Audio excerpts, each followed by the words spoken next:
నరసింహన్ అంటే మొన్నటిదాకా మనం ఏమనుకునేటోళ్ళం, మనిషి పుట్టింది తమిళనాడులోనే అయినా ఆయనకు సీమాంధ్ర నీళ్లు బాగా పడ్డాయి అనుకున్నాం కదా. ఎందుకంటే మనోళ్ళని పట్టించుకుంటూనే లేడు, తెలంగాణ సైడ్ ఒక్క పారి కూడా మాట్లాడనే లేడు అనుకున్నాం మనం. కానీ తెలంగాణ గవర్నర్ గా ప్రమాణం చేసిన నరసింహన్ సారు గంతే మనిషి మారిపోయాడు. మీరెప్పుడు చూడని నరసింహన్ మరో రూపం చూడరి. మన గవర్నర్ నరసింహన్ సార్ ఉన్నాడు కదా, ఈయన ముందుగా ఎట్లుండే తెలంగాణ వాళ్ళకి నచ్చకపోతుండే. ఎందుకంటే ఆంధ్ర ముఖ్యమంత్రులు ఏం చెప్తే అదే చేస్తుండే. తెలంగాణ వాళ్ళు పోయి సారు అన్యాయం అయిపోయినామని ఎంత మొత్తుకున్నా పరిశీలిస్తాం అని అది ఇది చెప్తుండే.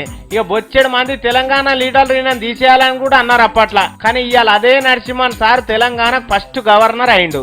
ఇవాళ ఫస్ట్ ముఖ్యమంత్రి కేసీఆర్ తోని ప్రమాణ స్వీకారం కూడా చేయించిండు. సరే ఏదన్నా కానీ ఈ ప్రమాణ స్వీకారం చేయించుడు కూడా ఒక గమ్మత్ అయింది. ఏందంటే ఇక చూడుండ్రి చూపిస్తా. ఈడ చూడుండ్రి, కేసీఆర్ ముఖ్యమంత్రిగా ప్రమాణ స్వీకారం చేసిండు, ఆ కాయిదాల మీద సంతకం పెడుతున్నాడు.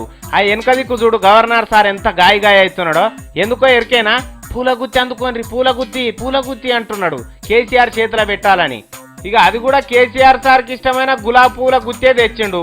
ఇదివరకు సంది గవర్నర్ సార్ ఇవ్వాలి మాట విన్నాడు కేసీఆర్ది తప్ప. ఇద్దరు ఒలిపెడ దాపడి లెక్క తెలంగాణ రాష్ట్రాన్ని గుంజుకపోవాలి మరి అనుకుంటున్నారు పబ్లిక్.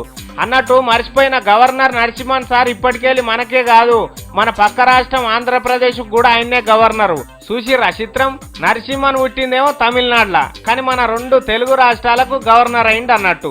ఇక రోషే మన తెలుగు జాతిలో పుట్టి తమిళనాడు వాళ్ళకి సేవలు చేస్తున్నాడు. అది సంగతి.